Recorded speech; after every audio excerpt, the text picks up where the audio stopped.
The lighthouse at Lighthouse Park, a natural historic site, is one of the most photographed and recognizable landmarks in the entire Lower Mainland. The waters around Lighthouse Park are a rockfish protected area, and the park is a favorite spot for picnicking. It has important natural and cultural resources and very high levels of use by local residents and tourists. The park is a biologically rich and unique resource and is an example of the remaining old-growth coastal forest in the Lower Mainland. The lighthouse and grounds at Point Atkinson are a natural historic site. The lighthouse was built in 1874, and the 65 hectares of forested land immediately surrounding the lighthouse was set aside in 1881 by the Dominion of Canada to serve as a dark backdrop for the lighthouse and also a source of fuel for its steam-powered foghorn. The current hexagonal concrete tower was erected in 1912. The same year, the reserved lands were leased to the newly incorporated District of West Vancouver. During World War II, a number of BC lighthouses were used for surveillance, on the alert for enemy submarines or ships that might slip into Burrard Inlet. Searchlights and gun emplacements were installed at Point Atkinson. You can still see some of these remaining structures, which include the cement gun emplacements near the beach and the guard bunkhouse. If you are driving from Vancouver, then follow Marine Drive westbound in West Vancouver until you pass Caulfield Cove Marina. Watch for the Lighthouse Park sign and make a left on Beacon Lane. Continue driving along Beacon Lane until you reach the parking lot. If you are coming from the other direction, being Squamish or Horseshoe Bay, then take exit 0 onto Marine Drive just past Horseshoe Bay.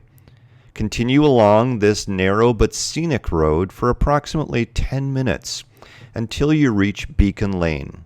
Make a right on Beacon Lane and continue straight until you reach the parking lot. If you are taking public transportation, then take bus 250 from downtown Vancouver and continue across Lionsgate Bridge, past Park Royal Shopping Centre, and through Dundarave Village. The bus stop for the Lighthouse Park is just past Beacon Lane on Marine Drive. From the bus stop, it's just a short walk down Beacon Lane to the park entrance. In the summer, the parking lot will fill up very quickly. It is for this reason that it is highly recommended that you get there early.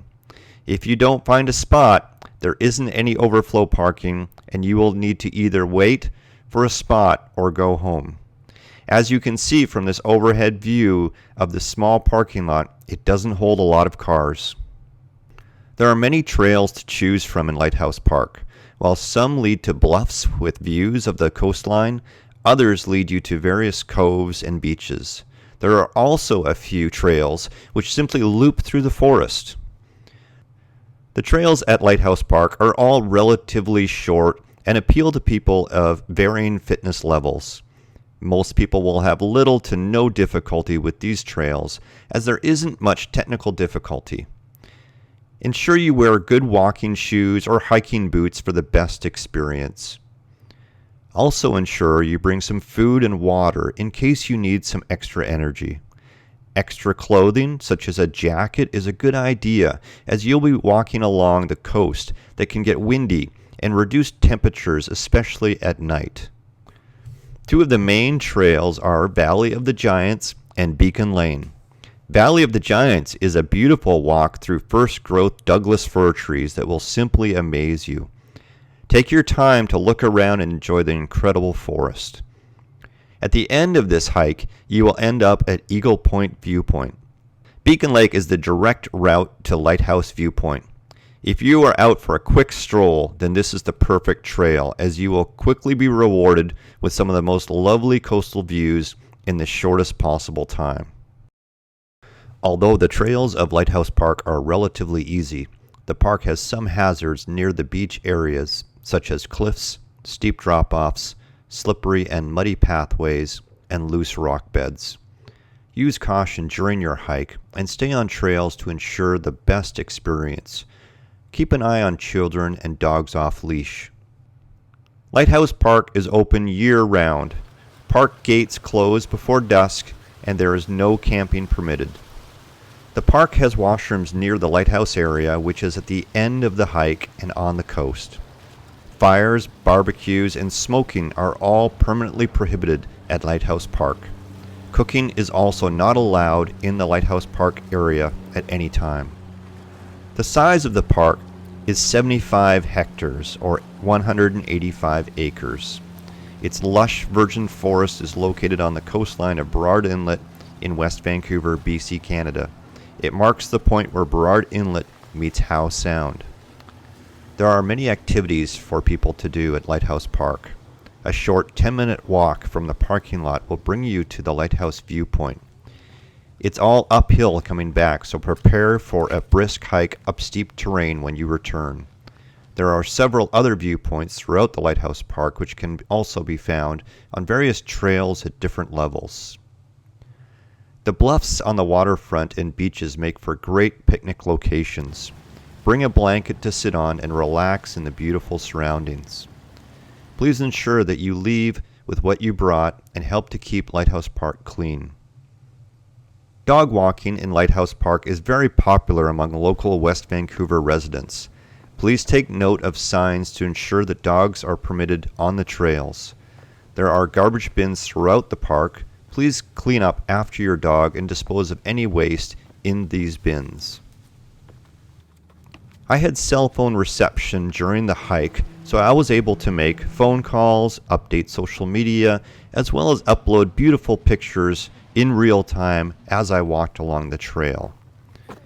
With good maps of the area, good signage, lots of people, and a good cell phone signal throughout the hike, there's no need for a proper GPS, although it's always a good idea to take this with you whenever possible. There are many animals to see in the park, from diving cormorants to soaring eagles.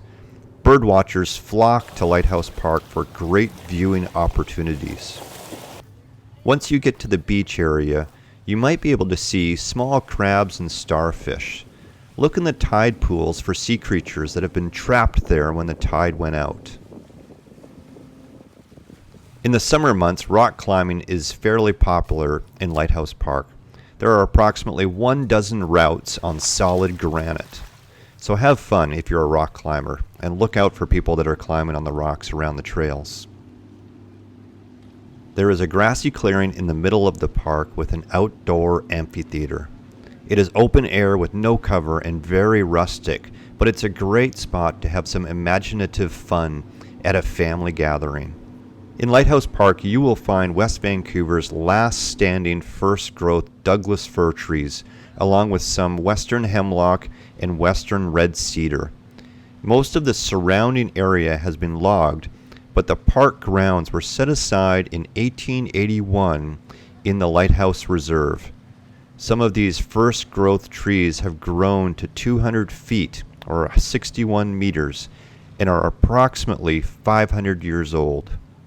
Once you've reached the end of the hike, you will arrive at a functioning lighthouse which has remained at this National Historic Site since 1870. Enjoy the walk and then enjoy the view of this lighthouse in the surrounding beach area. If you walk down to the beach, you can see all the container ships coming into Burrard Inlet and the Lionsgate Bridge to the east. If you look westward, you can see Bowen Island, and if you time it right, you might even see one of the large BC ferries going to Vancouver Island.